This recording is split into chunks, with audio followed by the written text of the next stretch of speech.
Ako si Princess Castro at narito ang mga napapanahong balita.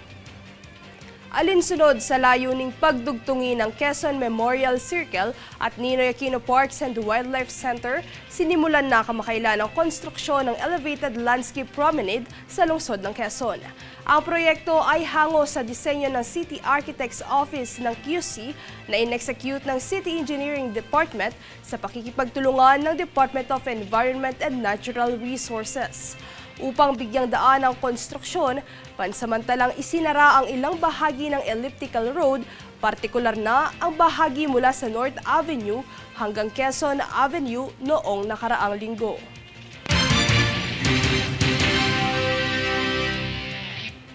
Mapayapa ang naging takbo ng Semana Santa ngayong taon. Yan ang pagbabahagi ng Philippine National Police o PNP sa nagdaang paggunita ng sambayanan dito. Danisa Lopez para sa detalye. Ibinahagi ni Philippine National Police o PNP Public Information Office Chief Police Colonel Jean Fajardo na naging mapayapa ang Semana Santa noong nakaraang mga araw ng paggunita nito. Ito ay matapos isagawa ng ahensya ang mahigpit na pagbabantay sa seguridad ng publiko simula noong 25 ng Marso hanggang katapusan nito. Ayon naman kay Police Colonel Fajardo, mayroong kakayahan ang mga regional at provincial director na magtalaga ng heightened alert status sa kanilang lugar kung kinakailangan. Tututukan naman ng PNP ngayon ang Oplan Summer Vacation o SAMVAC sa mga tourist destination na siyang siguradong dadagsain ng mga turista at magbabakasyon.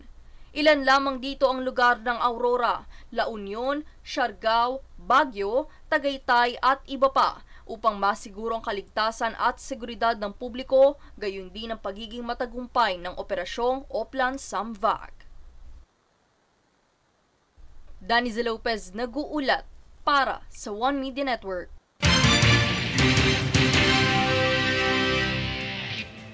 Muli na namang nahak ang Facebook page ng Philippine Coast Guard matapos mamataan ang mga malisyosong video. Ito ang kinumpirma ni PCG spokesperson Arman Balilo na may isa umanong hindi pa nakikilalang suspect ang nagkaroon ng access sa FB page ng ahensya noong nakaraang Biyernes, ika-29 ng Marso. Sa kasalukuyan ay mahigit 20 videos na ang makikita sa naturang page. Pagtitiyak naman ng PCG, kasalukuyan na silang nakikipag-ugnayan sa ibang ahensya upang imbestigahan ang insidenteng ito.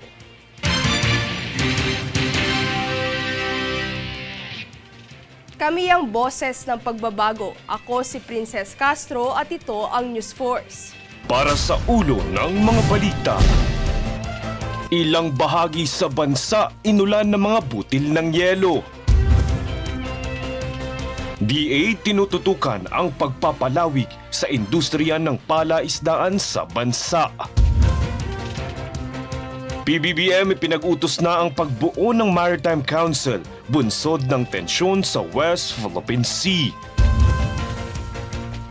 Kongreso pinalaganap ang Unlad Pinas sa bansa. NHA nagkaloob ng pabahay sa mga katutubong mandaya sa Davao Oriental. Music video ng kantang Salamin Salamin ng Bini pumalo na sa higit 1.3 million views. Patas at pantay na balita, komprehensibong ulat para sa pulso ng masa. Ito ang News Force.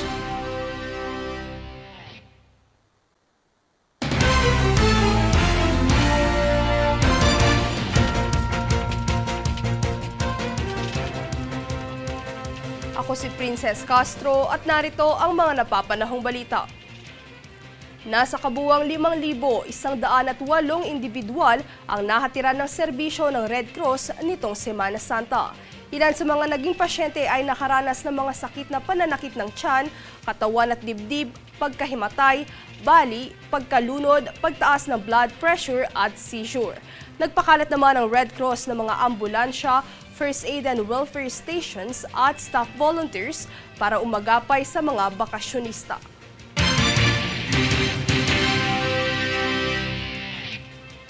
Buhat ng patuloy na pagdagsa ng mga pasahero sa mga bus terminal, paliparan at pantalan, Patuloy ang pagmamonitor ng MMDA bilang tugon sa Oplan Alalay Semana Santa 2024. Tuhaya ng buong detalye. Alinsunod sa patuloy na pagdagsa ng mga magsisibalikang biyahero sa Metro Manila matapos ang long weekend na hatid ng Semana Santa nitong nakaraang linggo, patuloy ang pagmamonitor ng Metropolitan Manila Development Authority o MMDA sa sitwasyon sa mga bus terminal at pangunahing kalsada sa Metro Manila.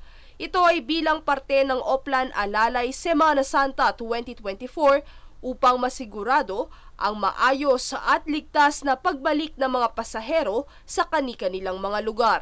Dahil sa inaasahang dagsa ng mga mananakay, pinapaalalahanan ng ahensya ang publiko na maging alerto sa lahat ng oras.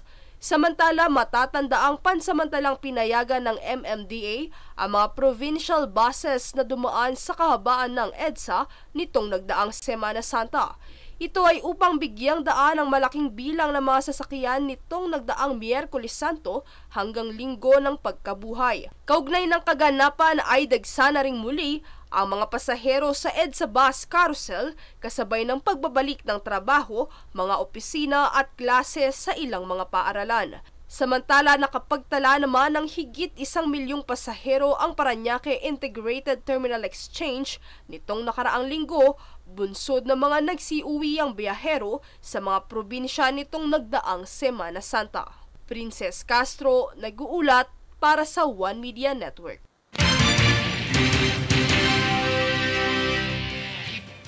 Hinihikayat ng Department of Health o DOH ang publiko na iwasang magbiro ukol sa anumang karamdaman, sakit o iba pang pisikal o mental na karamdaman, lalo na ang mga birong may kinalaman sa pagkawala ng buhay ngayong unang araw ng Abril o madalas na tinatawag na April Fool's Day. Ayon sa DOH, kinikilala ng departamento na sa maraming kultura, ang April Fool's Day ay isang araw kung saan nagkakaroon ng mga kalokohan o biro, ngunit mas piliin umano ang maging mabuti sa isa't isa. Dagdag pa ng ahensya, ang pagbabawas ng stigma ukol sa isyu ng iba't ibang karamdaman ay ang layunin nitong may sakatuparan.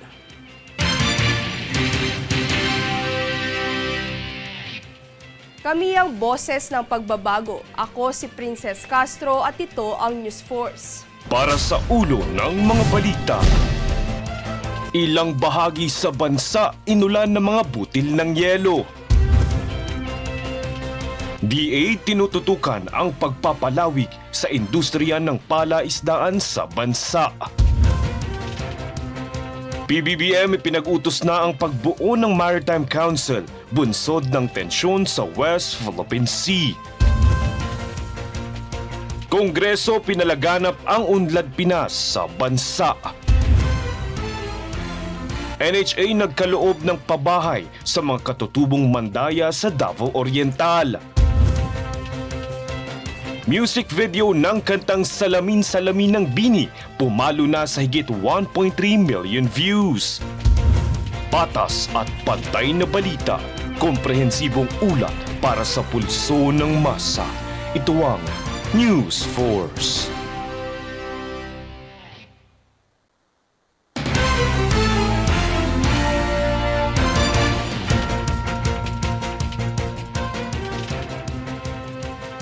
Ako si Princess Castro at narito ang mga napapanahong balita. Inulan ng mga butil ng yelo ang ilang bahagi ng bansa simula nitong nagdaang Miyerkules hanggang Biyernes Santo. Ilan sa mga lugar na inulan ng yelo o hailstorm kung tawagin ay ang Abra, Cagayan at Isabela. Ayon sa mga netizens, mainit pa umano ang panahon bago mangyari ang pag-ulan ng mga butil ng yelo.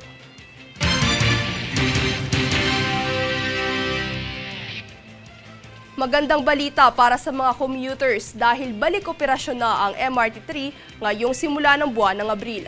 Yan ang balitang hatid ni Danisa Lopez. Matapos ang isinagawang maintenance activity noong mahal na araw, ay malugod na ibinahagi ng Department of Transportation Metro Rail Transit Line 3 o DOTR MRT3 na balik na sa normalang operasyon ng pampublikong tren. Ito ay matapos isuspinde noong ika-27 ng Marso hanggang katapusan para sa taunang pag-aayos nito.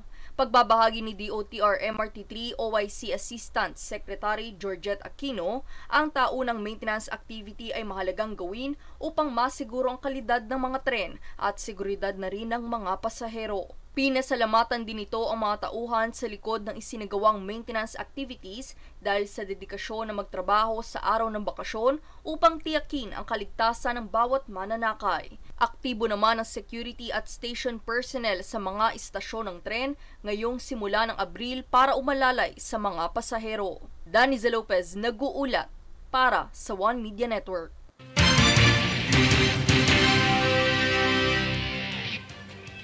Nitong kamakailan lang ay nahuli ng Philippine Navy ang isang motorized bangka na may dalang higit 1,000 master cases ng iligal na sigarilyo mula sa karagatan ng Batulaki Glans sa Sarangani.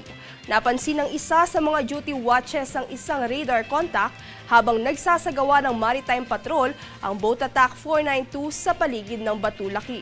Sa isinagawang inspeksyon sa nasabing motorized bangka, 17 crew ang namataang sakay nito at napag-alaman na lula nito ang 1,070 master cases ng undocumented tobacco products na may tinatayang street value na 21.4 million pesos. Inihatid ang motorized bangka kasama ang 17 tripulante nito sa Dole Philippines Pier, General Santos City para sa kaukulang disposisyon sa mga otoridad.